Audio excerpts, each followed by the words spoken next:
Hello my friends, thank you so much for tuning in. In this video I'm sharing a fabulous project that I have making. I have been using this piece of wood with 36-inch long. It's the best size that I need for this DIY project.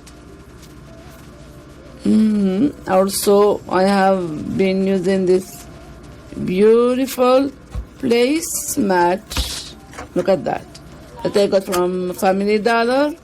And this white chalk paint, this wood finish to protect the wood surface, and this paint set that I got from Dollar Tree. I have been using this cake that I got from Dollar Tree, and this tissue paper. Maybe I'm gonna choose another one. I'm gonna see how it's gonna match with other colors. And I needed black paint too.